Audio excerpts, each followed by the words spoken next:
ఉమ్. Start అయిందన్న వివన్న please. Okay.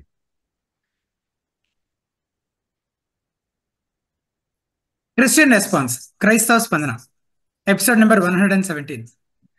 హితబోధ నెట్వర్క్ నిర్వహించే ఈ ప్రశ్నోత్తరాల లైవ్ కార్యక్రమాన్ని యూట్యూబ్ ద్వారాను అలాగే జూమ్ మాధ్యమం ద్వారా వీక్షిస్తున్న వీక్షకులందరికీ యేసుప్రభువారి శ్రేష్టమైన నామంలో శుభములు. ప్రతి మంగళవారం లాగానే ఈ మంగళవారం కూడా ఈ రీతిని ఈ కార్యక్రమాన్ని నిర్వహించుకునే కృపను ధాన్యతను ప్రభు మనకి ఇచ్చినందుకు ఆయన స్తుతిస్తూ, అలాగే ఈ రోజు ఈ కార్యక్రమం కొరకు ఆయన సహాయాన్ని వేడుకుంటూ ఇచ్చిన ప్రార్థనతో ప్రారంభించుకుందాం. దయచేసి వీక్షకులంతా నాతో పాటు ప్రార్థనలో ఏకీభవించాలని మనవి చేస్తున్నాను. పరిశుద్ర మహోన్నతుర దయగల తండ్రి, మరి ఈ రోజు దేవప్రభు జరగబోతున్న ఈ ప్రశ్నోత్తరాల కార్యక్రమం అంతట్లో దేవ మరి మీ కృప మీ కాపుదలు ఉంచమని దేవ తండ్రి, ఎవరైతే జాయిన్ అయ్యి ప్రశ్నలు అడగాలని అనుకుంటా ఉన్నారో వారు త్వరగా జాయిన్ అవడానికి, వారి ప్రశ్నలు దేవప్రభు సరిగ్గా మరి వీక్షకులందరికీ కూడా అర్థమయ్యే విధంగా అడగగలగటానికి, మంచి వాక్యానుసారమైన జవాబులు పొందుకోవడానికి కృప చూపించమని, బేబు గారిని కూడా మీ హస్తాలకు అప్పగిస్తున్న మీ జ్ఞానం చేత నింపి మహిమార్థమే మీరు వాడుకునమని, దీవెనకరంగా మార్చమని, ఈ కార్యక్రమం అంతట్లో ఎటువంటి అంతరాయాలు లేకుండా దేవాన్ని మహిమార్థమై ముందుకు కొనసాగినట్లు కృప చూపించమని యేసు నామమున స్తుతించి ప్రార్థించి వేడుకుంటున్నాము తండ్రి, ఆమేన్. బేబు గారు గుడ్ ఈవినింగ్ కదా. Good evening brother Yashwanth. వీక్షకులందరికీ ప్రభువైన యేసుక్రీస్తునామములో వందనాలు.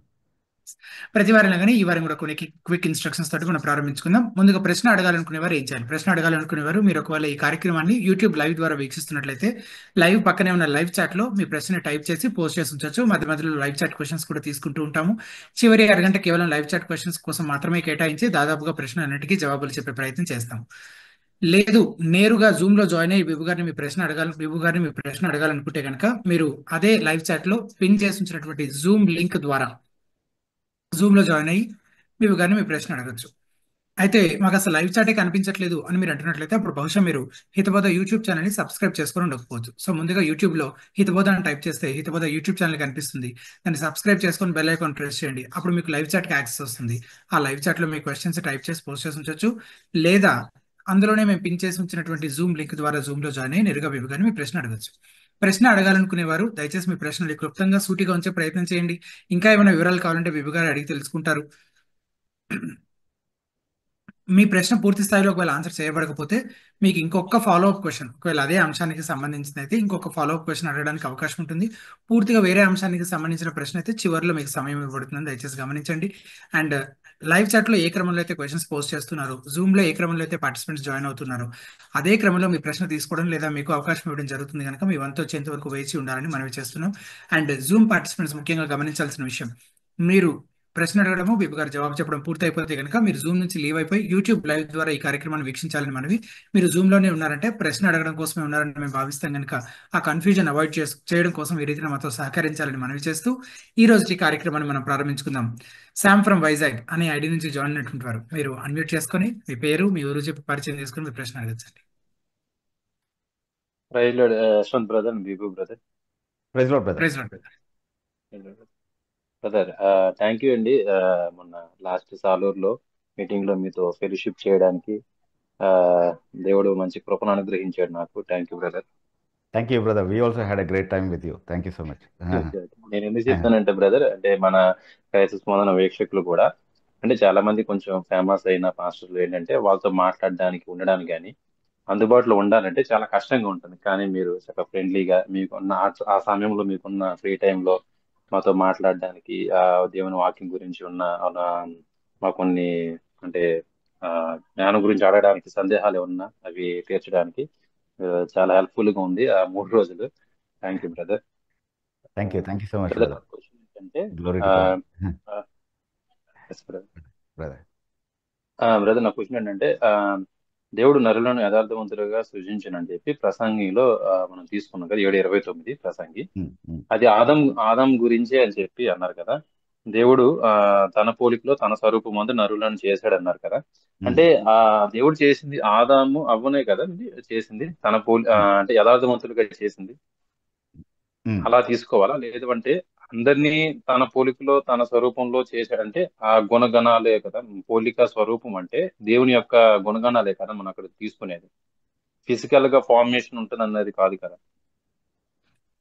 ఫిజికల్ అయితే కాదు, డెఫినెట్లీ ఫిజికల్ గా అయితే కాదు. ఆదాం అవ్వ విషయంలో కూడా అది ఫిజికల్ బాడీ షేప్ గురించి కానీ బయటికి కనిపించేటటువంటి ఆకారాన్ని గురించి కానీ మాట్లాడట్లేదు తప్పకుండా. ఆ అంటే ఇప్పుడు క్యారెక్టర్ ఆదాము దేవుని ఆ, yeah. అంటే దేవునికి ఉన్నటువంటి పరిశుద్ధత అనే స్వభావం ఏదైతే ఉందో దానికి సంబంధించిన విషయం అనేది అర్థమవుతుంది. ఎందుకంటే పాపం ఎప్పుడైతే ప్రవేశించిందో అప్పుడు ఈ దేవుని స్వరూపం అనేది మనిషిలో పూర్తిగా పాడవటం అనేది, మనిషి దాన్ని దాదాపుగా కోల్పోయినంతగా ఆ, భ్రష్టత్వంలోనికి వెళ్ళడం అనేది మనం చూస్తా ఉన్నాం. సో ఆ, పాపం ద్వారా పాడు చేయబడింది ఏంటి అంటే దేవుని పరిశుద్ధత, మానవునిలో ఉండాల్సినటువంటి పరిశుద్ధమైనటువంటి స్వభావం. తర్వాత యేసుక్రీస్తు ప్రభువులో అది పునరుద్ధరించబడుతుంది, తిరిగి మనము దేవుని సారూప్యంలోనికి మార్చబడతాం క్రీస్తునందు అన్నటువంటి విషయాలు చెప్పబడుతున్నప్పుడు, అంటే దేవునితో మనం కోల్పోయినటువంటి ఆ సంబంధాన్ని తిరిగి పొందడం ద్వారా మళ్ళీ పరిశుద్ధత మనకు దేవుడు అనుగ్రహించడం ద్వారా, నీతిని పరిశుద్ధతను అనుగ్రహించడం ద్వారా ఆయన సారూప్యంలోనికి మార్చుకుంటున్నాడు అనేది అర్థం చేసుకోగలుగుతాం. సో ఆ ఓవరాల్ కాంటెక్స్ట్ వాక్యము దేవుని స్వరూపం గురించి ఇస్తున్నటువంటి బోధన అంతటినీ పరిగణలోనికి తీసుకుని ఆలోచించినప్పుడు దేవుడు ఆదాములో మానవులకు ఏదైతే ఇచ్చాడో అది ఆదాము నష్టపోయాడు కాబట్టి మానవులకు అది ఇప్పుడు ఆ, ఆ, లే అది లేనటువంటి స్థితిలో ఉన్నారు వాళ్ళందరూ కూడా, అది కోల్పోయినటువంటి లేదా అది పాడు చేసుకున్నటువంటి స్థితిలో ఉన్నారు. యేసుక్రీస్తు ప్రభువులో అది మానవులకు తిరిగి అనుగ్రహించబడింది అన్నటువంటి ఆ కంప్లీట్ మెసేజ్ ద్వారా మనము అసలు దేవుని స్వరూపం అంటే ఏంటి అన్నటువంటి నిర్వచనాన్ని మనం అర్థం చేసుకోగలుగుతాం అన్నమాట. ఏం ఉద్దేశించబడింది అనేది అలా నిర్వచించకపోవడం వల్లనే అది అది ఫిజికల్ ఫామ్ అని దాన్ని అర్థం చేసుకోవడం వల్లే చాలా దుర్బోధలు వచ్చాయి వాస్తవానికి. అంటే దేవునిలో కూడా స్త్రీ రూపం ఉండాలి, ఆ, స్త్రీ పురుషులుగా నరులను తన స్వరూపంలో చేశాడని చెప్పారు కాబట్టి ఇట్లాంటి బోధలన్నీ తీసుకొచ్చారు. అంటే ఈ ఆ, తల్లి సంఘం వాళ్ళు కానీ లేకపోతే తెలుసు, మీకు ఐడియా ఉండొచ్చు, కొన్ని కల్ట్స్ ఉన్నాయన్నమాట. yes, brother. సో దేవునిలో ఒక ఫెమినైన్ ఆస్పెక్ట్ కూడా ఉంది అన్నటువంటి ఒక బోధన తీసుకొచ్చారనమాట. బ్రదర్ బ్రదర్ అంటే నా క్వశ్చన్ ఏంటంటే బ్రదర్, ఆదాం అవ్వని యథార్థవంతులకు సృజించాడు, అంటే వాళ్ళని తన పోలికగా చేసుకున్నాడు. తర్వాత వాళ్ళు పాపం చేసిన తర్వాత జనాంగం అంతా, వాళ్ళ నుంచి వచ్చే జనాంగం అంతా ఆ, వాళ్ళు కూడా పాపులుగా తయారయ్యారు కదా. అంటే ఇప్పుడు వాళ్ళ తర్వాత వచ్చిన వాళ్ళు కూడా, అంటే అన్ని తరాలు కూడా ఆదాం అవ్వ తరాలన్నీ కూడా వాళ్ళు కూడా దేవుడు అంటే తన పోలిక తన స్వరూపంలో చేసుకున్నాడు అని అనుకోవాలా, లేదంటే ఆదాం అవ్వ వరకే పరిమితం అది అనేది నా క్వశ్చన్ బ్రదర్. ఎస్ బ్రదర్, అంటే ఆదాము అంటే విషయంలో వాళ్ళు మాత్రమే యథార్థవంతుడిగా సృజించాడు కదా, మిగతా వాళ్ళు వాళ్ళకి కల్పించుకొని, అంటే ఆదాము అవ్వ చేసిన తప్పు ద్వారా వాళ్ళు చెడిపోయారు కానీ దేవుడు వాళ్ళని సృజించలేదు కదా. రీప్రొడక్షన్ అనే ఒక పద్ధతి ద్వారా తల్లిదండ్రులు కలయిక ద్వారా మిగతా వాళ్ళందరూ పుట్టినారు కదా అనేది నా క్వశ్చన్. అంటే వాళ్ళు దేవుడు తన పోలిక తన స్వరూపంలో వాళ్ళు జన్మించలేదా, వాళ్ళని పుట్టించలేదా, అది ఎలా అర్థం చేసుకోవాలి? ఎస్ అదే బ్రదర్, ఇప్పుడు ఆదాము విషయంలో దేవుడు ఏదైతే చేశాడో అది మానవాళి అంతటికీ ఒక ప్రతినిధికి చేస్తున్నట్టుగా చేశాడు దేవుడు ఆదాము విషయంలో. సో మానవాళికి ప్రతినిధిగా ఆదాము దేన్నైతే పొందాడో అది అందరి పక్షంగా పొందాడు, దేన్నైతే కోల్పోయాడో అది అందరినీ ప్రభావితం చేసే విధంగా కోల్పోయాడు. అలాగే యేసుక్రీస్తు ప్రభువు ఆ, దేవుని ప్రజలకు ప్రతినిధిగా చేయబడ్డాడు. సో ఆయన ఏదైతే చేశాడో అంటే పాపం విషయంలో ఆ, ఆయన నీతిని తృప్తిపరచడానికి అవసరమైనటువంటి క్రయదానాన్ని చెల్లించడము అదంతా కూడా తన ప్రజల పక్షంగా చేశాడు. ఆయన ఆయన ఇండివిజువల్గా చేసింది కాదు, అంటే అందరికీ ఆపాదించదగిన విధంగా చేశాడనమాట అది, ఆయనలో ఉన్న అందరికీ కూడా. సో అంటే అందరినీ ఆదామును తయారు చేసిన విధంగానే దేవుని స్వరూపంలో దేవుని పోలికలో చేయకపోయినప్పటికీ, అందరూ ఆదాము చేసిన విధంగానే దేవునికి వ్యతిరేకంగా పాపం చేయకపోయినప్పటికీ కూడా ఆ, అందరూ ఆదాములో పొంది ఆదాములో కోల్పోయినటువంటి దేవుని స్వరూపాన్ని గురించి బైబిల్ మాట్లాడుతూ ఉందన్నమాట. సో ఆ భావంలో అందరూ దేవుని స్వరూపంలో చేయబడిన వారే అన్నటువంటి భావం అర్థం వచ్చేలాగా చాలా సందర్భాల్లో మనం వాక్యంలో చదువుతా ఉన్నాం. అందుకే యాకోబు పత్రిక వరకు మనం చూస్తున్నప్పుడు కూడా అదే ఒకే నోటితో దేవుని స్తుతిస్తారు, అదే నోటితో దేవుని స్వరూపంలో చేయబడినటువంటి వారిని దూషిస్తున్నారు అన్నటువంటి మాటలు చెప్పడము. అది సాధారణంగా మనుషులందరినీ ఉద్దేశించి చెప్పిన మాట, ఎవరిని దూషించడానికి శపించడానికి వీల్లేదు కాబట్టి, వాళ్ళు దేవుని స్వరూపంలో దేవుని పోలికలో ఉన్నారు కాబట్టి. సో సో అది బ్రదర్, కాకపోతే ఆదాంకి చేసినదే అందరి విషయంలో ఇండివిజువల్లీ చేశాడని దేవుడు, అలాగే ఆదాం చేసినట్టుగానే మనుషులందరూ చేశారని ఎక్కడ చెప్పట్లేదు. అంటే అలా అర్థం చేసుకోవడానికి వీల్లేదు. ఆదాంను ఒక ప్రతినిధిగానే చూస్తూ ఉంది వాక్యం మానవులకి, సమస్త మానవాళికి. కాబట్టి ఆదాంలో ఏదైతే జరిగిందో అది అందరికీ జరిగినట్టుగా పరిగణించబడతా ఉందని. ఆదాంలోనే అందరూ దేవుని పోలికలోని స్వరూపంలో సృజించబడిన వాళ్ళు. అవును. ఆదంలోనే దాన్ని కోల్పోయారు కూడా. కోల్పోయారు కూడా. Yes yes brother. యేసుక్రీస్తు అది పొందుకున్నారు, మళ్ళీ ఎస్ ఎస్ పొందుకుంటారు. యేసుక్రీస్తులో అది తిరిగి పునరుద్ధరించబడుతుంది అనేది. Right right. Yes brother. Thank you brother. Thank you brother. Thank you Sam గారు. తర్వాత ఎంపీవి రాజు అని ఐడి నుంచి జాయిన్ అయినటువంటి మీరు అడ్మిట్ చేసుకొని మీ పేరు మీ ఊరు చెప్పి మీ ప్రశ్న అడగచ్చు. బ్రదర్ వందనాలండి. వందనాలు బ్రదర్. నా పేరు పెద్ద వీర్రాజు, విజయనగరం నుంచి మాట్లాడుతున్నానండి. Yes brother. ధర్మశాస్త్ర ఉపదేశకులై ఉండగోరి నిష్ప్రయోజనమైన ముచ్చట్లకు తిరిగారు అని ఉంటది కదండి. ధర్మశాస్త్రోపదేశకులై ఉండి ఉండగోరి నిష్ప్రయోజనమైన ముచ్చట్లకు తిరిగారు అని ఉంటది కదండి గలతీ పత్రికలో ఎక్కడ. అవును అవును. అది అది అంటే ఇప్పుడు ఆ నిష్ప్రయోజనమైన ముచ్చట్లు ఏంటండి? అంటే ఏంటంటే బ్రదర్, గలతీ పత్రిక పూర్తి సందర్భం వెలుగులో ఆ మాటలు అర్థం చేసుకోవాలి మనం. ధర్మశాస్త్ర ఉపదేశకులుగా ఉండకోరింది ఎవరు అనేది ఒకసారి మనం ఆలోచిస్తే అధ్యాయం అదేంటి ఆ గ్రంథ ప్రారంభంలోనే మొదటి అధ్యాయంలోనే చెప్తా ఉన్నాడు కదా, అపోస్తలులు ప్రకటించినటువంటి సువార్త కాకుండా వేరొక సువార్తను ప్రవేశపెట్టిన కొందరి గురించి మాట్లాడుతున్నాడు ఆ పత్రికలో. ఆ వేరొక సువార్త ఏంటి అంటే యేసుక్రీస్తు ప్రభునందు విశ్వసించడం ద్వారా మాత్రమే మనం ఉచితంగా నీతిమంతులుగా తీర్చబడతాము అని అపోస్తలులు సువార్త బోధిస్తే, దానికి భిన్నంగా యేసుక్రీస్తునందు విశ్వాసం మాత్రమే చాలదు నీతిమంతులుగా తీర్చబడడానికి, ధర్మశాస్త్రాన్ని కూడా ఆచరించాలని చెప్పి ధర్మశాస్త్ర ఉపదేశం చేయడం ప్రారంభించారు వాళ్ళు. ఏది సువార్తను కూలదోసే పద్ధతిలో, అంటే సువార్త బోధని అడ్డగించే విధంగా, యేసుక్రీస్తులో మాత్రమే నీతి కాదు, మేము చెప్పేటటువంటి నియమాలన్నీ కూడా పాటిస్తేనే మీరు నీతిమంతులు అవుతారు అన్నటువంటి కొత్త నియమాల్ని బోధించడం ప్రారంభించారనమాట. సో అవి నిష్ప్రయోజనమైనటువంటివి, శాపగ్రస్తమైనటువంటి సువార్తలో భాగంగా దాన్ని పరిగణించారనమాట. సో ఆ సందర్భంలో చూడాలి బ్రదర్ దాన్ని మనం. అంటే ఒకవేళ సేవకులుగా ఉండాలనుకున్న వారు ఫ్యూచర్ లో వాళ్ళు ఏమైనా చూడడానికి, లోకంలో ఏమైనా చూడడానికి అక్కడికి ఇక్కడికి వెళ్ళకూడదా, లేకపోతే ఏంటనే దాని గురించి మాట్లాడట్లేదు. కానీ ఒకవేళ ఈ రోజున్న సేవకులు కూడా బైబిల్లో ఉన్నటువంటి సువార్త కాకుండా భిన్నమైనటువంటి సువార్త ఏదైనా బోధిస్తే, యేసుక్రీస్తు ప్రభులో మాత్రమే ఉన్నటువంటి ఉచితంగా నీతిమంతులుగా తీర్చబడే సత్యం ఏదైతే ఉందో దాని నుండి తొలగిపోయేలాగా ఏదైనా కొత్త బోధ బోధిస్తే కనుక, అలా చేస్తున్నారు చాలా మంది ఈరోజు, వాళ్ళకు కూడా ఈ మాటలు వర్తిస్తాయి. Yes, brother. Okay, brother. Thank you, brother. Yes, brother. Thank you, brother. తర్వాత తిమోతి అని ఐడి నుంచి అడిగినటువంటి ప్రశ్న, 2వ సమూయేలు గ్రంథం 7వ అధ్యాయం 15వ వచనం, నేను స్థాపించుటకై నేను కొట్టివేసిన సౌలునకు నా కృప దూరమైనట్లు అతనికి నా కృప దూరము చేయను. ప్రశ్న, కృప చూపించిన దేవుడు మళ్ళీ కృపను దూరం చేస్తారా బ్రదర్? అదే ప్రశ్న దేవుడు గారు. అంటే ఇది రక్షణార్థమైనటువంటి కృప అనే కాంటెక్స్ట్లో మనం దీన్ని చూడకూడదు. ఎందుకనంటే సౌలుని రక్షించే విధంగా దేవుడు కృప చూపించాడని ఎక్కడ చెప్పట్లేదు. సౌలు విషయంలో దేవుడు చూపించినటువంటి కృప ఏంటి అని అంటే, ఇశ్రాయేల్కు రాజుగా ఉండే స్థాయికి అతన్ని హెచ్చించాడు, ఏమీ కానటువంటి స్థితి నుంచి. సో అంత గొప్ప కనికరాన్ని, అంత గొప్ప కృపని దేవుడు చూపిస్తే అతను అవిధేయుడు అయ్యాడు కాబట్టి దాన్ని తీసేశాడు దేవుడు. అది మనకి సౌలు చరిత్రలో నుండి చాలా స్పష్టంగా అర్థమవుతా ఉంది. అయితే దావీదు ఇంటిని స్థిరపరుస్తానంటున్నాడు, నిత్యమైన ప్రేమతో ప్రేమించానంటున్నాడు. ఇది రక్షణకు సంబంధించినటువంటి కృప అనమాట. అందుకే ఎప్పుడు దాన్ని తీసేయనని అంటున్నాడు. సొలొమోను విషయంలో వాగ్దానం చేస్తూ, ఒకవేళ వాడు తప్పు చేస్తే నేను దండిస్తాను వాడిని, కానీ నా కృప వానికి ఎప్పుడు దూరం చేయను అన్నటువంటి మాటలు చెప్తా ఉన్నాడు అనమాట.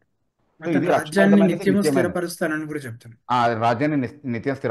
కూడా చెప్తున్నాడు. కాబట్టి అది నిత్యమైన నిబంధనకు సంబంధించినటువంటి విషయం. సౌలు ఇంటితో చేసింది కేవలం తాత్కాలికమైనదే, అది కేవలం ఈ భౌతికమైనటువంటి విషయాలకు సంబంధించినటువంటి నిబంధన మాత్రమే అనేది అర్థం చేసుకోవాలి. సో రక్షణార్థమైనటువంటి కృప విషయంలో దేవుడు అది శాశ్వతమైన ప్రేమ పైన ఆధారపడినది, అది ఎప్పుడు దూరం చేయను అన్నటువంటి విషయాన్ని చెప్తా ఉన్నాడు. So there is such a thing as a temporal mercy which God shows.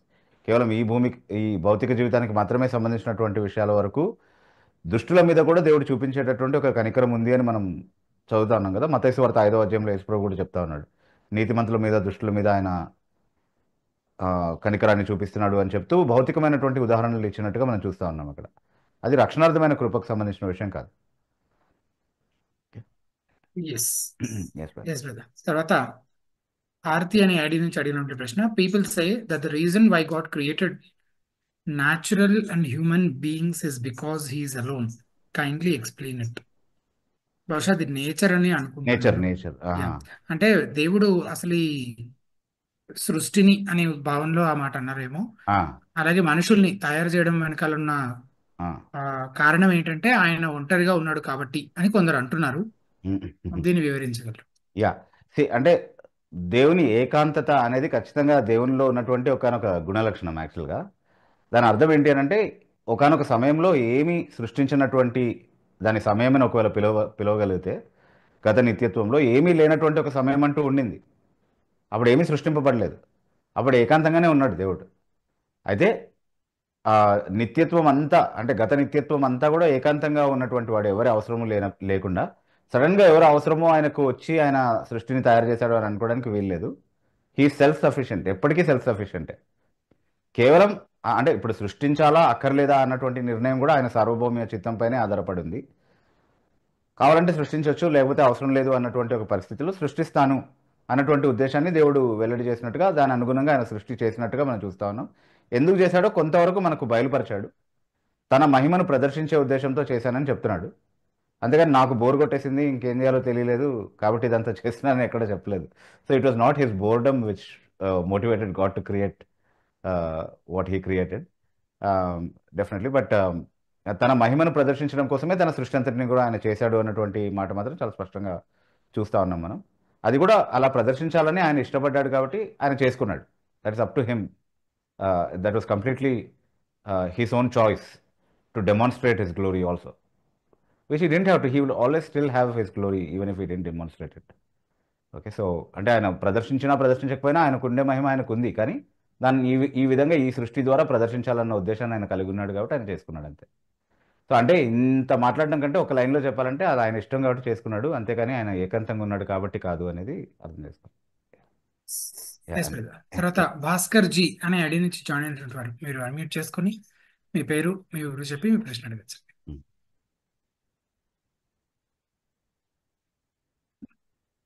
వందనాలు బివు సార్, వందనాలు యశ్వంత్ బ్రదర్. వందనాలు. బాగున్నారా సార్? Yes brother. మీ పేరు? నా పేరు భాస్కర్ సార్, కడప నుంచి కాల్ చేస్తున్నాను. Yes brother. నా డౌట్ ఏంటంటే ఇప్పుడు విశ్వాసులు కాకుండా అవిశ్వాసులు అయినటువంటి వారికి పాస్టర్ గారు పెళ్లి చేయొచ్చునా? అంటే పెళ్లి ఇప్పుడు ఒక విశ్వాసికి ఒక అవిశ్వాసికి పెళ్లి చేయొచ్చా అంటే అట్లా చేయొద్దు. ఇద్దరు విశ్వాసులకి చేయొచ్చు. ఇద్దరు అవిశ్వాసులకి ఒకవేళ వాళ్ళు పెళ్లి చేయాలని అనుకున్న, పాస్టర్ ఒకవేళ చేయాలనుకున్నా, వాళ్ళు క్రిస్టియన్ కాకపోతే, అంటే లీగల్ టర్మ్స్లో మనము వాక్యానుసారమైనటువంటి భావంలో తిరిగి జన్మించినటువంటి వారు మాత్రమే నిజమైనటువంటి క్రైస్తవులు అన్న భావంలో కాకుండా, చట్టపరంగా క్రిస్టియన్ ఐడెంటిటీ అనేది ఒకటి ఉంది కదా సొసైటీలో, అలా కనీసం వాళ్ళకి లేకుండా ఉంటే కనుక ఆయన చేయాలనుకున్నా చేయలేడు. ఎందుకంటే క్రిస్టియన్ మ్యారేజ్ చేయాలంటే వాళ్ళు క్రిస్టియన్స్ అయి ఉండాలి. ఓకే, సో అలా చేయలేడు. కానీ తన చర్చ్ మెంబర్స్గా ఉంటూ ఒకవేళ వాళ్ళకి రక్షణ లేదని నాకు తెలిసినా పెళ్లి చేసుకోవడం వాళ్ళకి అవసరం కాబట్టి ఆయనే చేయాల్సి వస్తుంది. చట్టపరంగా అది ఆయనకు ఉన్నటువంటి బాధ్యత. క్రిస్టియన్ మ్యారేజ్ పాస్టరే కండక్ట్ చేయాలన్నది చట్టపరంగా ఉన్నటువంటి నియమం కాబట్టి క్రిస్టియన్ మ్యారేజ్ ఎవరు చేసుకోవాలనుకున్నా వాళ్ళకి పాస్టరే చేయాల్సి వస్తుంది. దాని విషయంలో ఏం చేయలేం మనం. కాకపోతే వాళ్ళకి బాప్తిస్మాలు ఇవ్వడం విషయంలో, అంటే బాప్టిజం సర్టిఫికేట్ అనేది ఒక డాక్యుమెంట్గా అడుగుతా ఉన్నారు పెళ్లికి. సో వాళ్ళకి బాప్తిస్మం ఇచ్చేటప్పుడు ఆయన తను టెస్ట్ చేసుకోవాల్సిన విషయం ఏంటి అంటే దాన్ని కేవలం ఒక మెంబర్షిప్ సర్టిఫికేట్తో సప్లిమెంట్ చేసుకుంటాడా, లేదా వాళ్ళకి రక్షణ లేదని తెలిసి కూడా ఒక పెళ్లి బాప్తిస్మం ఇవ్వడానికి ఆయన సిద్ధంగా ఉన్నాడా అన్నది అక్కడ ప్రశ్న అనమాట. ఆయన విశ్వాసానికి పరీక్ష అది వాస్తవానికి.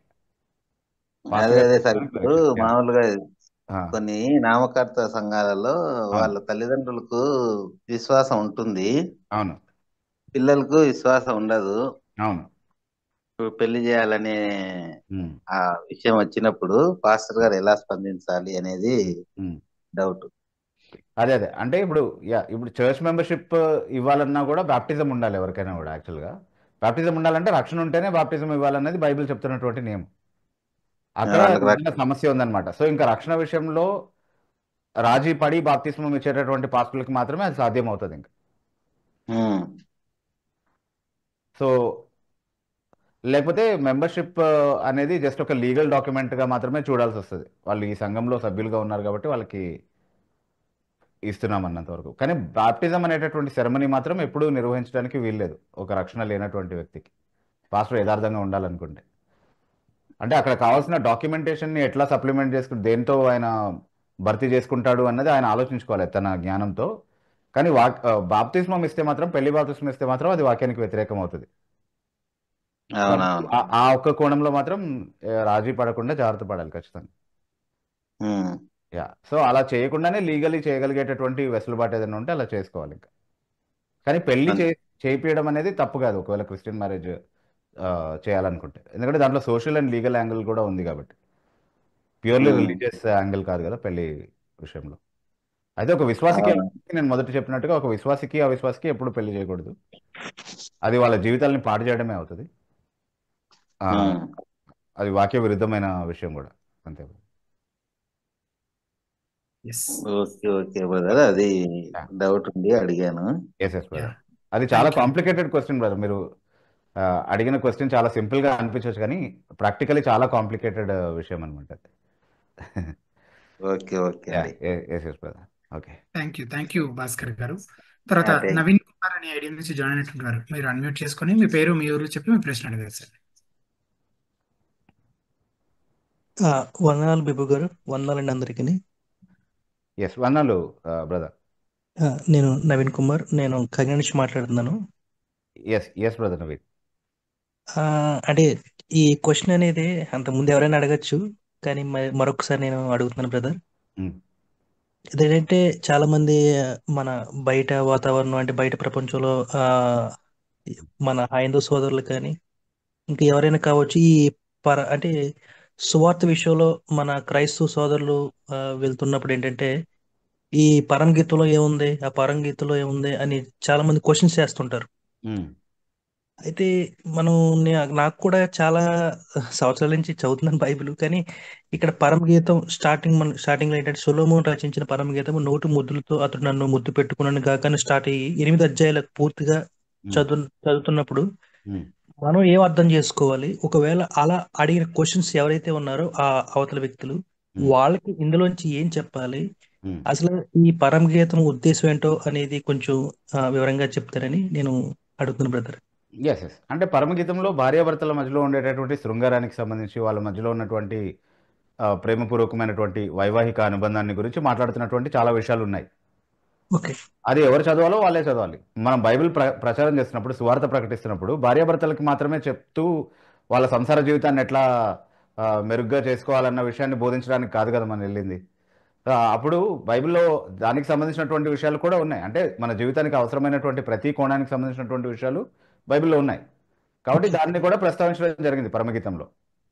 దాన్ని మాత్రమే పట్టుకొని నీకు బైబిల్ అంతట్లో కూడా దేవుని గురించి, దేవుని యొక్క గుణలక్షణాలని గురించి, మానవునికి ఉన్నటువంటి అవసరత గురించి, దేవుడు దాన్ని ఎలా రక్షణ విషయంలో ఒక పరిష్కారంగా దేవుడు మానవుడికి చూపించాడు అన్నటువంటి విషయాల గురించి అవేమీ కనబడకుండా డైరెక్ట్గా పరమగీతంలో మాత్రమే నీకు కనబడుతుంది. అంటే నీకేం కావాలో నీకే అర్థమవుతుంది కదా అక్కడ బేసిక్లీ. అంటే ఇప్పుడు అది కూడా ఒక పవిత్రమైన వివాహ బంధంలో జరిగేటటువంటి ఒక సంసారాన్ని గురించి వర్ణిస్తూ రాయబడినటువంటి పుస్తకం. ప్రత్యేకంగా పుస్తకం ఉద్దేశమే అది యాక్చువల్గా. సో అది ఎవరికైతే అవసరమో వైవాహిక జీవితంలో వాళ్ళే చదువుతారు. అందులోంచి వేరే థియలాజికల్గా ఏదో తీసుకోవాల్సినటువంటి విషయాలు ఏమీ కాదు. అంటే వాళ్ళ బ్రదర్ ఇందులో ఏదో ఒక బూతు ఉన్నట్టుగా వాళ్ళు మన మీదకి, అంటే వాళ్ళకి సంసారం అంటేనే బూతు కావచ్చు. అవును, వాళ్ళ గ్రంథాల్లో ఉండే వ్యభిచారమే వాళ్ళకి మంచిగా అనిపిస్తుందేమో. ఓకే, అంటే మనం బైబిల్ గ్రంథంలో ఒకవేళ సంసారానికి సంబంధించినటువంటి వర్ణన ఏదైనా కనిపించినా అది వాళ్ళకి బూతులాగానే కనబడుతుంది. సో దానికి మనం ఏం చేస్తాం? అది వాళ్ళ మైండ్ సెట్కి సంబంధించిన విషయం కదా. అంటే ఇప్పుడు లైంగిక సంబంధాల గురించి మాట్లాడడమే బూతు అని ఒకవేళ అనుకుంటే కనుక ఆ క్రైటీరియా మీద మాట్లాడదాం. మరి మీ పుస్తకాలన్నీ తీసుకురండి, నేను చెప్తాను ఏది బూతో. అంటే పెళ్లిలో పవిత్రమైన వివాహం లోపల జరిగే లైంగిక సంబంధం కూడా బూత్ అయితే కనుక నేను చాలా చూపిస్తా వాళ్ళ గ్రంథాల్లో. మరి ఆ వివాహం వెలుపల ఎవరెవరికి జరిగినాయి, ఎక్కడెక్కడ జరిగినాయి, ఏ దేవుడికి ఏ దేవతకి మధ్యలో జరిగినాయి అన్నవి కూడా చూపిస్తాను నేను. అవన్నీ మాట్లాడడానికి సిద్ధమైతే వారు తీసుకురామనండి, మాట్లాడదాం అప్పుడు. Okay brother, thank you. Okay, thank you. తర్వాత రాజు అనే ఐడి నుంచి జాయిన్ అయినటువంటి వారు బ్రదర్, మీకు ఇంకా ఏదైనా క్వశ్చన్ ఉంటే మళ్ళీ జాయిన్ అయ్యారా? Okay brother. దేవుడు మీకు ఇంకో మనకి దేవుడు మనకి గర్భఫలాన్ని ఇస్తున్నాడు కదా బ్రదర్. గర్భఫలాన్ని ఇచ్చేటప్పుడు దేవుడు ఆత్మని అప్పుడే ప్రవేశపెడుతున్నాడా ఎప్పటికప్పుడు, లేకపోతే ఆదామును చేసినప్పుడే ప్రవేశపెట్టేశాడా? అది డౌట్ బ్రదర్. అంటే ఆ, ఈ మనిషిని జీవాత్మగా చేసినటువంటి ఊపిరి ఏదైతే ఉందో, దేన్నైతే మనం ఆత్మ అని పిలుస్తున్నామో, అది ఒకసారే అనుగ్రహించాడు మానవాళి అంతటికీ కూడా. సో అది ఆ, ఆ, అంటే ఆదాము నుండి కొనసాగేటటువంటి తరాలకు అన్నిటికీ కూడా ఆ ఆ జనన ప్రక్రియ ద్వారానే అది అనుగ్రహించబడుతుంది తప్ప విడిగా ఒక్కొక్క వ్యక్తికి ఒక్కొక్క ఆత్మ అనుగ్రహించబడడం అనేది అట్లా ఏమీ కాదు బ్రదర్. అంటే అది క్రియేషనిజం అవుతుంది. అంటే ప్రతిసారి ఒక కొత్త ఆత్మని దేవుడు నిర్మించి ఒక వ్యక్తిలో పెడుతున్నాడు, ప్రతిసారి ఆదాముకు జీవాత్మను ఊదినట్టుగా ఊదుతున్నాడు అన్న భావంలో తీసుకోవాల్సి వస్తుంది. అది దానికి ఏం ఆధారం లేదు వాక్యంలో అలా నమ్మడానికి, నేను స్టడీ చేసినంత వరకు. కాబట్టి ఆదాముకి ఇచ్చినటువంటి ఆ జీవాత్మ ద్వారానే ఇప్పటికి కూడా జీవం కొనసాగుతూ ఉంది మానవాళి అంతటికీ కూడా అనేది అర్థం చేసుకోవాలి. అంటే ఇది ట్రాడ్యూషనిజం అండ్ క్రియేషనిజం అనేటటువంటి ఒక కాంట్రవర్సీ ఉంది దీని గురించి. దానికి సంబంధించిన విషయం అనమాట. ఇది క్రియేషనిజం వ్యూ మనం తీసుకోవట్లేదు, అది బైబిల్ చెప్పే బోధ కాదు. సో మీరు చెప్పిన ఆప్షన్స్లో సెకండ్ ఆప్షన్ ఏదైతే చెప్పారో, ఆదాము ద్వారానే అందరికీ ఇస్తున్నాడా అనేది, అదే కరెక్ట్ వ్యూ బ్రదర్. ఓకే రాజు గారు, అంటే ఇది ఆ ఆత్మ తండ్రి దగ్గర నుంచి వచ్చిందా అని ఒకరికి చెప్తుంటే, అది వాళ్ళ తండ్రిలోని ఆత్మ అక్కడ యేసుక్రీస్తు వారు లేరు అనేసి అంటున్నారు బ్రదర్. అట్లా కాదు, అది తండ్రిలోనిది కాదు, కుమారునిలోనిది కాదు, అది ఎవరి లోనిది కాదు బ్రదర్. అది నరుల్లోనికి జీవాత్మను ఊదాడు అని అంటే ఆయనలో ఉన్నదేదో ఊదాడు అని కాదు, ఆయనలోకి జీవం ప్రవేశపెట్టాడు అన్న భావంలో మనం అర్థం చేసుకోవాలి అంతే దాన్ని. అంతేగాని ఆయనలో ఉన్నటువంటి ఒక అంశం కాదు అది. అంటే ఇప్పుడు ఆయనలో ఉన్నటువంటి అంశం అయితే ఇప్పుడు నరకానికి వెళ్ళే వాళ్ళకి కూడా అదే ఆత్మలో వాళ్ళు పాలిభాగస్తులు కదా. మరి అంటే దేవునిలో ఉన్నటువంటి ఒక అంశము నరక పాత్రం అవుతుందా అనేది ప్రశ్న కదా అక్కడ. అంటే తన అంశాన్ని దేవుడు నాశనానికి అప్పగిస్తాడా అనేది. సో అది దైవాంశ కాదు, అది దేవుడు సృష్టించినటువంటి ఆత్మే అది కూడా. అంటే వాళ్ళు ఏం చెప్తున్నారంటే తండ్రిలోనే ఆత్మది, అందుకే యేసుక్రీస్తు వారు కూడా తర్వాత పుట్టినవాడు, అంటే తండ్రిలో ఆత్మ కాబట్టి తండ్రి కొంచెం గొప్పవాడు అన్నట్టుగా చెప్తున్నారు. అదే ఇంకా చెప్పడానికి ఏముందిలేండి, అన్నీ చెప్తారు అట్లా. ఆధారం చూపించాలి కదా దేనికి. అదే అంటే ఆ జీవింప చేసే ఆత్మను ఆదాములోనికి ఇస్తాడు, అదే అలా కంటిన్యూ అవును అంతే బ్రదర్, అవుతుంది. అంతే brother. Okay brother, right, thank you. Thank you brother. తర్వాత ఆర్తి అనే ఐడి నుంచి అడిగినటువంటి మరో ప్రశ్న. This is the context relating to Jesus and his disciples in the field eat the corn. In that, when people question Jesus instead of correcting the disciples, he answers the people about David. Is David right what he did?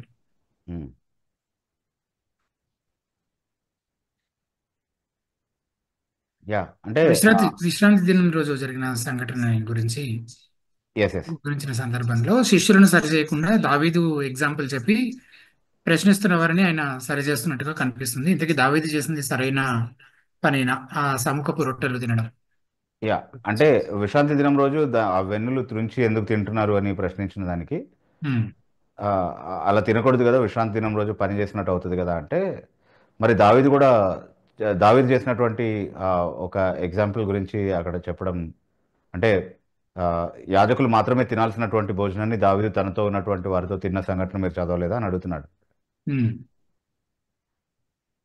So basically principal ఏంటి అని అంటే, ప్రతి నియమం కూడా ఇట్లాంటి నియమాలు, ఆచార సంబంధమైనటువంటి నియమాలు, విశ్రాంతి దినానికి సంబంధించింది ఆచార సంబంధమైనటువంటి నియమం. అట్లాగే యాజకులు మాత్రమే రొట్టె తినాలి అన్నది కూడా ఆచార సంబంధమైనటువంటి విషయం. అదంతా కూడా దేవునికి అంగీకారమైనటువంటి ఆరాధనను నిలబెట్టడానికి దేవుడు పెట్టినటువంటి నియమాలు అనమాట. అయితే మానవుల ప్రాణానికి ముప్పు తెచ్చే విధంగా దాన్ని అంత స్ట్రిక్ట్గా దాన్ని అమలు చేయాల్సినటువంటి అవసరం లేదు. అంటే ఎక్కడైతే ఆ, ఆ, మానవుని యొక్క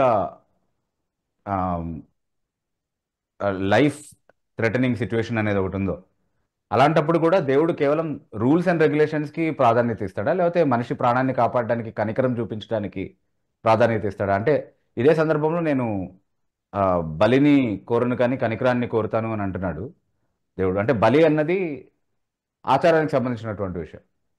అంటే బలి అర్పణలకు సంబంధించినటువంటి నియమాల విషయంలో దేవుడు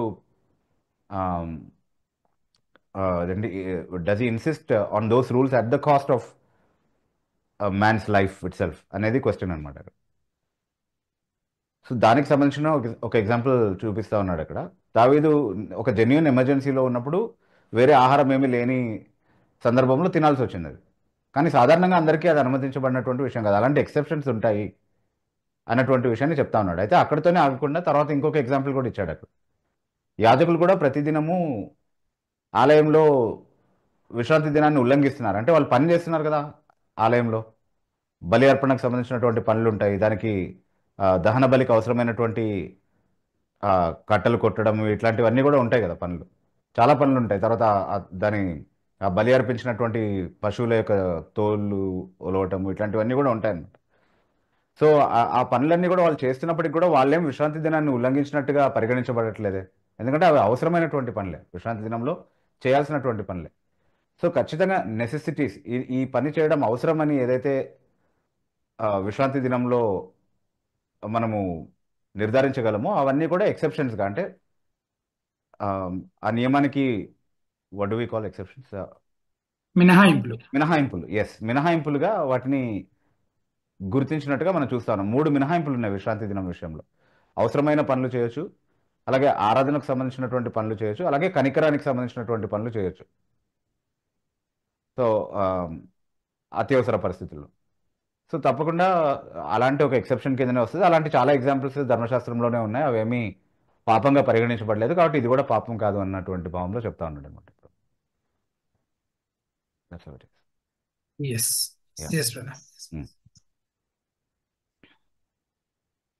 తర్వాత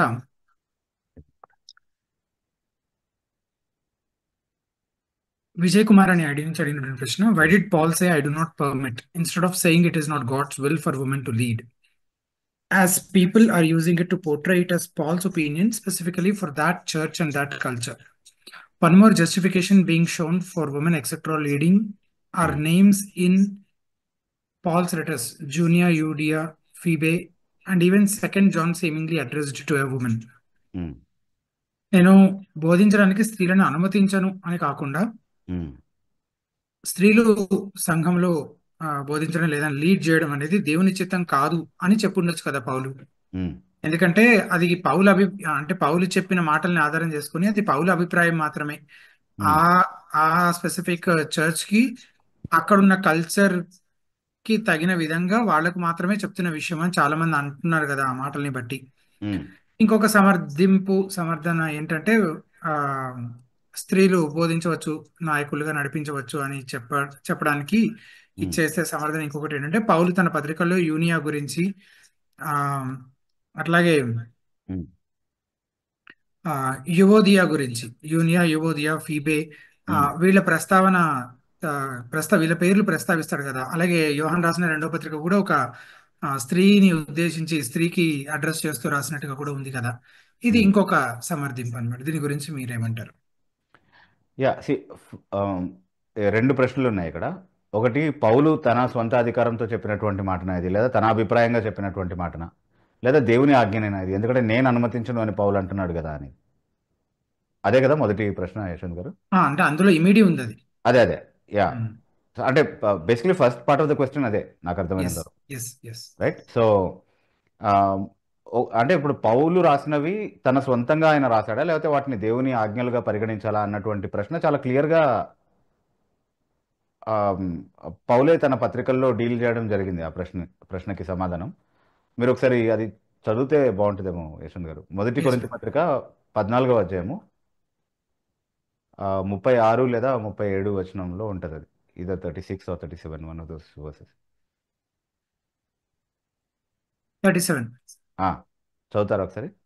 ఎవడైనను తన ప్రవక్తనని అయినను ఆత్మ సంబంధినని అయినను తలంచుకొనిన ఎడల నేను మీకు వ్రాయిచున్నవి ప్రభువు యొక్క ఆజ్ఞలని అతడు దృఢముగా తెలుసుకొనవలెను. అంటే ఇది కరెక్ట్గా ఆ సందర్భంలోనే చెప్తున్నాడు యాక్చువల్. అంటే అన్నిటికీ వర్తిస్తుంది అది. కానీ 34, 35 వచనాల్లో స్త్రీ మాట్లాడడం గురించి, మౌనంగా ఉండడం గురించి మాట్లాడుతున్నాడు.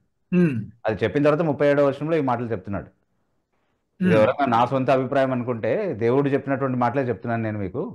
అంటే అంటే మీరు నిజంగా ఆత్మ సంబంధులు అయితే ఆ విషయాన్ని మీరే వివేచిస్తారు అన్నటువంటి మాట చెప్తా ఉన్నాడు. ఓకే, తర్వాత ఆ కల్చర్కి సంబంధించినటువంటి విషయం మాత్రమేనా, అంటే ఆ సంఘానికి మాత్రమే, ఆ స్థానిక సంఘానికి మాత్రమే సంబంధించిన విషయం అయి ఉండొచ్చు కదా, అది అందరికీ వర్తించేటటువంటి మాటగా ఎందుకు చూడాలి అనేది రెండో ప్రశ్న కదా. అంటే maybe the second part of the first question at least, right? So అది దానికి కూడా ఒక వచనము, I think it is in 1 Corinthians again, మొదటి కొరింథీ పత్రిక 4వ అధ్యాయం 17వ వచనం ఒకసారి చదువుతారా? 4 either 16 or 17, I don't exactly recollect. ఇందు నిమిత్తం ప్రభునందు నాకు ప్రియుడును నమ్మకమైన నా కుమారుడు తిమోతిని మీ ఎదుగు పంపి ఉన్నాను. ఓకే, అతడు క్రీస్తునందు నేను నడుచుకున్న విధమును, అనగా ప్రతి స్థలములోను ప్రతి సంఘములోను నేను బోధించు విధమును మీకు జ్ఞాపకము చేయును. ఓకే, సో అంటే పౌలు ఏదైతే బోధిస్తున్నాడో, ఏదైతే నియమిస్తున్నాడో సంఘాల్లో, అది ప్రతి స్థలంలో ప్రతి సంఘంలో చేసేదే. అంటే ఒక ప్రత్యేక సంఘానికి మాత్రమే వర్తించేటటువంటి మాటలుగా, ఒక ప్రత్యేక సంఘానికి మాత్రమే వర్తించేటటువంటి నియమంగా ఎక్కడ ఏది చెప్పలేదు. అన్నీ కూడా యూనివర్సల్ ప్రిన్సిపల్సే ఆయన చెప్పినవి. ఎందుకంటే మొదటిగా అది దేవుని వాక్యము, రెండోది పౌలు చెప్పేటటువంటి బోధలన్నీ కూడా ప్రతి స్థలంలో ప్రతి సంఘంలో బోధించేటటువంటి బోధలే. ఓకే, వాటిని ఇప్పుడు ఈ పత్రిక తిమోతికి ఒకవేళ ఆయన ఇచ్చి పంపిస్తున్నాడు అని అనుకుంటే, మనం తిమోతి ద్వారా ఇచ్చి పంపిస్తున్నటువంటి ఈ పత్రికలో కావచ్చు, లేకపోతే తిమోతి ద్వారా ఆయన బోధించమని నేర్పించినటువంటి విషయాల్లో కావచ్చు, చెప్పబడిన విషయాలన్నీ అన్ని సంఘాలకు వర్తించేటటువంటి నియమాలుగానే మనం అర్థం చేసుకోవాలి. అది ఆయనే చెప్తున్నాడు స్వయంగా. Okay, that's another thing.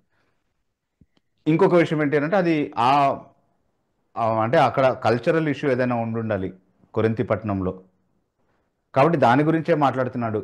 అంటే తిమోతి ఉన్నటువంటి ప్రాంతం కూడా అదే కల్చర్కి సంబంధించినటువంటి అదే బెల్ట్లో ఒకవేళ వస్తుంది అని అనుకుంటే, ఈ ప్రాంతాల్లో కల్చరల్గా ఒక ఇష్యూ ఉండింది, దాన్ని అడ్రస్ చేస్తూ విమెన్ టీచింగ్ అండ్ లీడర్షిప్ రోల్స్లో ఉండకూడదు అన్నది చెప్తున్నాడు పౌలు, మౌనంగా ఉండాలన్నటువంటి విషయాన్ని గురించి చెప్తున్నాడు అని ఒకవేళ ఆలోచించినా, అది ఎక్కడ కనబడాలి మనకి? పౌలు చెప్పినటువంటి మాటల్లోనే కనబడాలి. అంటే ఇది సాంస్కృతిక నేపథ్యంలో మీకున్నటువంటి ప్రత్యేకమైనటువంటి సమస్య కారణంగా నేను ఇది చెప్తున్నాను, ఈ మాటలు రాయాల్సి వస్తుంది. అన్ని సంఘాలకు వర్తించేటటువంటి నియమం కాదు ఇది, అన్ని స్థానిక సంఘాలకు వర్తించేటటువంటి నియమం కాదని పౌలే చెప్పి ఉండాల్సింది. అయితే అక్కడ సంస్కృతికి సంబంధించినటువంటి కారణాలు ఏవీ ప్రస్తావించకపోగా దేవశాస్త్రపరమైనటువంటి కారణాలనే ప్రస్తావించడం మనం చూస్తూ ఉన్నాం చాలా స్పష్టంగా.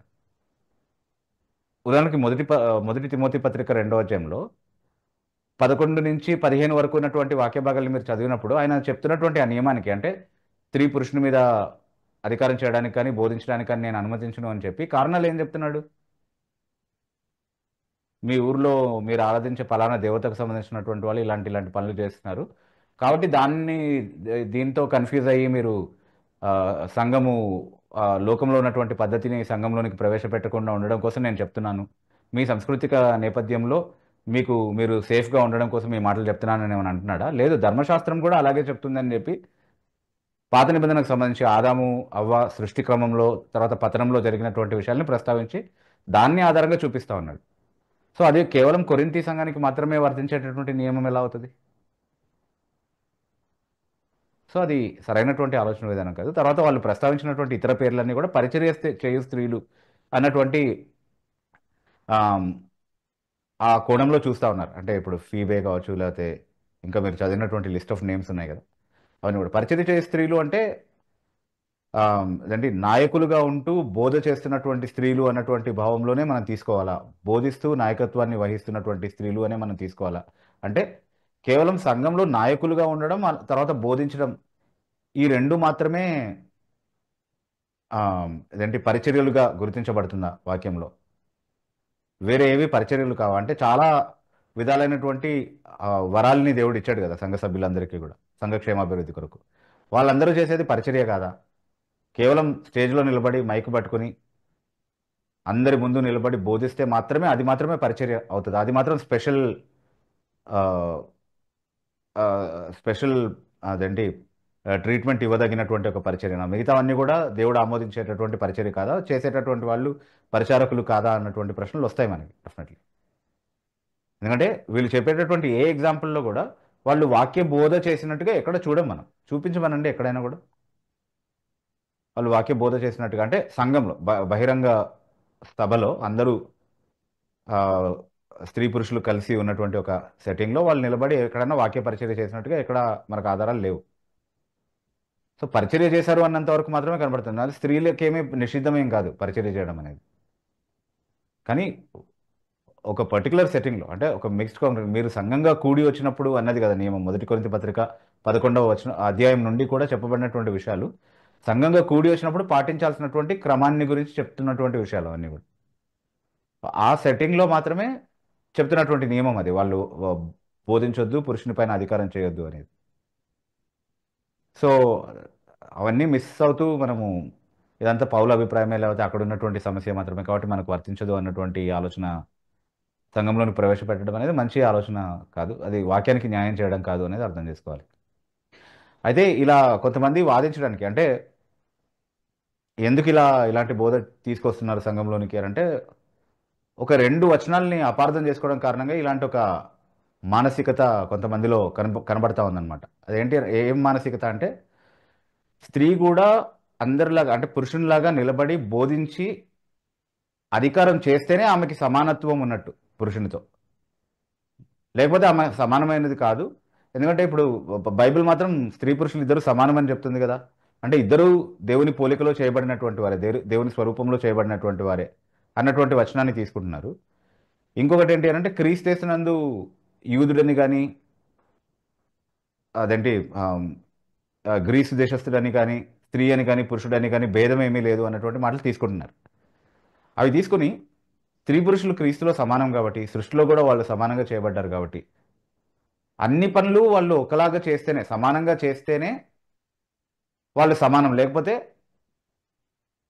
ఒకరికి మించిన ఆధిక్యత ఇంకొకరికి ఇచ్చినట్టు అవుతుంది, లేకపోతే ఒకరికి విరుద్ధంగా ఇంకొకరికి వివక్ష చూపించినట్టు అవుతుంది అన్నటువంటి ఒక ప్రత్యేకమైనటువంటి ఒక మానసికత కలిగి ఉన్నారనమాట. Some different psychology, some different mentality కలిగి ఉన్నారనమాట. But that is because of their misunderstanding. అంటే ఇప్పుడు ఈ స్త్రీ పురుషులు సమానంగా సృష్టించబడ్డారు అన్నప్పుడు దాన్ని ఎలా అర్థం చేసుకోవాలి మనం? గౌరవంలో, విలువలో స్త్రీ పురుషులు ఇద్దరు సమానమే. కానీ వాళ్ళు పోషించేటటువంటి పాత్రలన్నింటిలో కూడా వాళ్ళు సమానంగా ఉంటారని ఎక్కడా లేదు. ప్రకృతిలో కూడా మనం దాన్ని చాలా స్పష్టంగా చూడగలుగుతాం. స్త్రీ పురుషులు అందరూ అన్ని పనులు సమానంగా చేయరు. ప్రకృతి సహజంగానే కొన్ని వ్యత్యాసాలు దేవుడు పెట్టాడు వాళ్ళలో. సో అది అసమానతే కదా. మరి దాన్ని వివక్ష అన్నామా, లేకపోతే ఒకరిపైన ఇంకొకరికి ఉన్నటువంటి ఆధిక్యత అన్నామా? అలా కాదు కదా. సో విలువలో వాళ్ళకు ఉన్నటువంటి గౌరవంలో వాళ్ళు సమాన స్థాయిని కలిగి ఉన్నప్పటికీ కూడా దేవుని పోలికను ధరించినటువంటి వారిగా వాళ్ళు పోషించేటటువంటి పాత్రల్లో వేరువేరుగా ఉన్నారు అన్నటువంటి విషయాన్ని ప్రకృతి సహజంగా కూడా అర్థం చేసుకోగలుగుతాం. పరిచర్యలో చేసేటటువంటి పనుల్లో కూడా అలాంటి వ్యత్యాసాన్ని దేవుడు పెట్టాడు. ఎవరే పని చేయాలన్నటువంటిది క్రమపరిచి నిర్ణయించే హక్కు దేవునికి ఉంది, అధికారం ఉంది. అలా చేశాడు. అది వివక్షతో చేసిన పనేమీ కాదు. స్త్రీ చేసేటటువంటి పనులన్నీ పురుషుడు చేయలేడు, పురుషుడు చేసేటటువంటి పనులన్నీ స్త్రీ చేయలేరు. కొన్నేమో ప్రకృతి సహజంగా ఉన్నవి, కొన్ని దేవుడు తన చిత్తానుసారమైనటువంటి క్రమాన్ని బట్టి నిర్ణయించినటువంటి విషయాలు. వాటికి లోబడినంత మాత్రాన వాళ్ళకు ఉన్నటువంటి సమానత్వం ఏమి వాళ్ళు కోల్పోరు. క్రీస్తేసినందు అలాంటి భేదం ఏమీ లేదు అని మాట్లాడింది కూడా రక్షణ విషయంలో. రక్షణ విషయంలో స్త్రీ పురుషులు, యూదులు యూదేతరులు అన్నటువంటి భేదం ఏమీ లేదు అన్నటువంటి కాంటెక్స్ని తీసుకొని వచ్చి అన్నిటికీ ఎలా మీరు సమానంగా అన్వయిస్తారు? So that is reading the scripture out of context. ప్రతిదానికి ఒక కాంటెక్స్ట్ ఉంటుంది. సో ఆ కాంటెక్స్ట్లోనే చదవాలి. ఈ మాటలు చెప్పేవాళ్ళు కూడా అది చెప్తూ ఉంటారు మనకి, కాంటెక్స్ట్లో చదవాలని చెప్తూ అసలు ఓవరాల్ కాంటెక్స్ట్ చెప్తా ఉంటారు. ఓకే, సో అది okay. Okay okay okay. Context లో చదవాలని చెప్పడం బాగుంది, కానీ ఈ మాటలు చెప్పేవాళ్ళు కూడా అట్లా చెప్తుంటారు. అదే అదే కానీ కాంటెక్స్ట్ మిస్ అవుతుంటారు. అండ్ వాళ్ళ మైండ్లో ఉన్నది వేరే కాంటెక్స్ట్, కల్చరల్ కాంటెక్స్ట్, ఇంకేదేదో కాంటెక్స్ట్ అనమాట. థియోలాజికల్ కాంటెక్స్ట్ కాదు, సిస్టమేటిక్గా బైబిల్ ఏం చెప్తుంది ఓవరాల్గా దాని గురించి అన్నది కాదు వాళ్ళ మైండ్లో ఉన్నది. ఎస్. Yeah, right. ఇప్పుడు దాకా విభు గారు చెప్పిన విషయాలు స్త్రీలు మౌనంగా ఉండవలసిందేనా అని ఒక ఆర్టికల్ రూపంలో హితబోధ వెబ్సైట్ లో ఉంది. దానికి సంబంధించిన లింక్ నేను మన లైవ్ లో పోస్ట్ చేశాను. దయచేసి ఎవరైనా చదవాలనుకుంటే కనుక మీరు మా వెబ్సైట్ ని విజిట్ చేసి, ఆ లింక్ ద్వారా వెబ్సైట్ ని విజిట్ చేసి చదవచ్చు. తర్వాత ప్రణీత్ సారీ శ్రీనివాసరావు అనే ఐడి నుంచి అడిగినటువంటి ప్రశ్న: ప్రార్థన చేసేటప్పుడు మోకాళ్ళు ఒకే స్థలంలో పడేటట్టుగా, అనగా గుంటలు పడేటట్లుగా ఒకే చోట మోకరించాలా? Hmm. దానివల్ల ప్రత్యేక నడిపింపు ఉంటుందా? విశ్వాసులు ఆ గుంటలను చూపిస్తున్నారు. ఓకే, అంటే అగైన్ పాయింట్ ఏంటి అంటే మనము భక్తిని ఎలా నిర్వచిస్తున్నాము అనేది దేవుని కోణం నుండి అర్థం చేసుకుని నిర్వచిస్తున్నామా, లేకపోతే మన మైండ్లో భక్తికి ఒక ప్రత్యేకమైనటువంటి ఒక ప్రమాణాన్ని, ఒక స్టాండర్డ్ని పెట్టుకొని ఇలా చేస్తేనే భక్తి, ఇది ఉన్నతమైనటువంటి స్థాయి భక్తిలో, ఇతరుల కంటే నేను మెరుగ్గా చేసేటటువంటి భక్తి అని అనుకుంటున్నామా అనేది. అంటే people are parading their devotion rather than doing it in secret. అంటే రహస్యమందు చూసే మీ తండ్రి ప్రతిఫలం ఇచ్చే విధంగా చేయాలి అని దేని గురించి అయితే ప్రభు చెప్పాడో దాన్ని ఒక ప్రదర్శనగా చేయడం ప్రారంభించినప్పుడు ఇట్లాంటివి అవుతాయన్నమాట. ఆరాధనకి ప్రదర్శనకి, ప్రార్థనకి ప్రదర్శనకి మధ్యలో ఉన్నటువంటి వ్యత్యాసాన్ని మర్చిపోయి అన్నీ ఇతరుల మెప్పు కోసం ప్రదర్శించడానికే చేసేది అన్న అన్న కోణంలో చూస్తున్నప్పుడు వచ్చే సమస్యలు అనమాట ఇవన్నీ కూడా. ఎక్కడుంది బైబిల్లో మోకాళ్ళు గుంటలు పడేలాగా మోకాళ్ళుని ప్రార్థన చేయాలి అని ఎక్కడుందండి? అసలు నేను ఎక్కడ చూడలేదు అది వాక్యం. ఓకే, సో అండ్ అంటే ఎంత హ్యూమనిస్టిక్గా ఆలోచిస్తున్నారు దేవుని గురించి అన్నటువంటి విషయంలో, man centred. Man centred, yeah. అంటే మానవ కేంద్రితమైనటువంటి భక్తి, పూర్తిగా మానవుడిని హెచ్చించేటటువంటి భక్తి. నువ్వు మోకరించినప్పుడు అది ఏం చూపిస్తుంది? నువ్వు దేవుని ఎదుట తగ్గించుకుంటున్నావు అని చూపిస్తుంది యాక్చువల్లీ ఆరాధన భావంతో. కానీ ఆ తగ్గింపు అని పిలువబడే దాంట్లోనే నువ్వు గర్వపడుతున్నావు అని అంటే దాన్ని హంబుల్ ప్రైడ్ అంటారనమాట. అంటే నాకున్నటువంటి గొప్ప తగ్గింపును బట్టి గర్వపడ్డం అనమాట. సో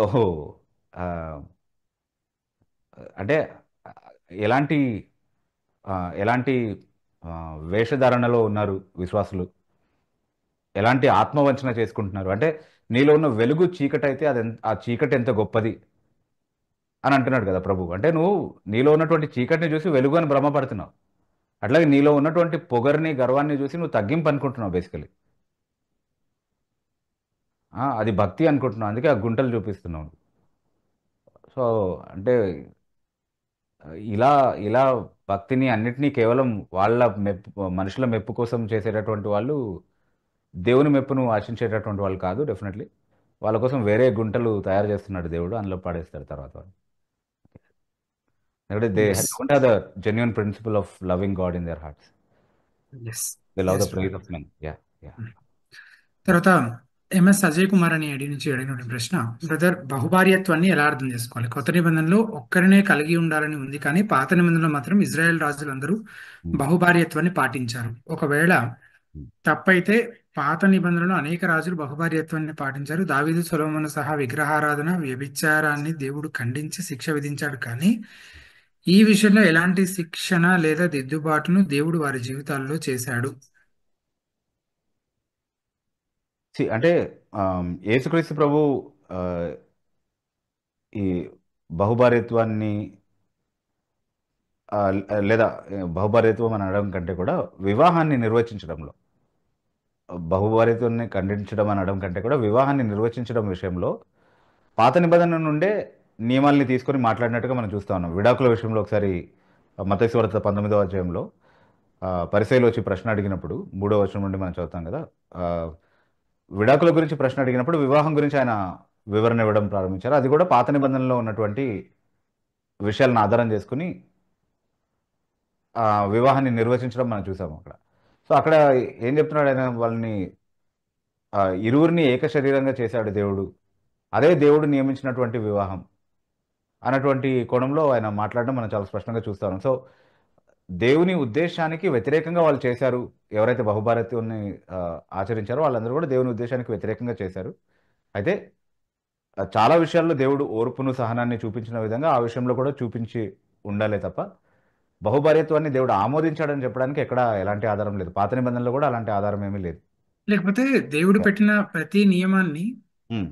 ఉల్లంఘించిన ప్రతిసారి వాళ్ళకి ఎలాంటి క్రమశిక్షణ చర్యలు దేవుడు వాళ్ళ విషయంలో అనుమతిస్తూ వచ్చాడు అనే వివరాలన్నీ రాసి ఉండకపోవచ్చు కూడా. అన్ని రాసి ఉండకపోవచ్చు. కొందరి జీవితాల్లో జరిగినటువంటి అంటే ఈ బహుభార్యత్వం కారణంగా జరిగినటువంటి ఒడిదుడుగుల గురించినటువంటి వివరణ కూడా వాక్యంలో ఉంది అక్కడక్కడ.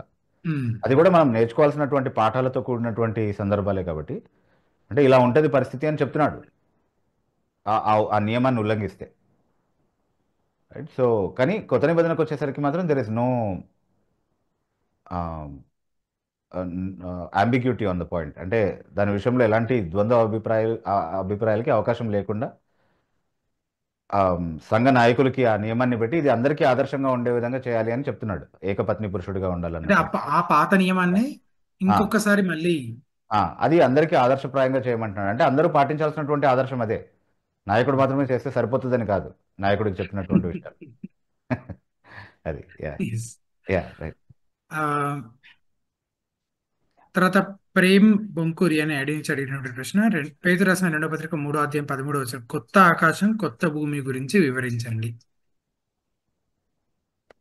అంటే ప్లెయిన్ టర్మ్స్ లో అక్కడ చెప్పినటువంటి వివరణ ఏదైతే ఉందో ఈ 3వ అధ్యాయంలో కావచ్చు లేదా ప్రకటన గ్రంథంలో తర్వాత చేసినటువంటి వివరణ, దానికి మించి నాకు కూడా ఏం తెలియదండి దాని గురించి వివరించడానికి. ఆనెస్ట్లీ చాలా ఆసక్తికరమైన సబ్జెక్ట్, మీరు ఎన్నో సంగతులు చెప్తారని. అంటే those are all vivid descriptions. అంటే అలంకారప్రాయంగా చెప్పబడినటువంటి చాలా విషయాలు ఉన్నాయి అందులో. So even to crack each figure of speech is itself a lesson by itself, you know. So అందులో చెప్పబడినటువంటి ఒక్కొక్క అలంకారాన్ని విశ్లేషించి మనం మాట్లాడుకోవాలంటే కూడా ఒక్కొక్క సెషన్ తీసుకోవచ్చు మనం దాని గురించి.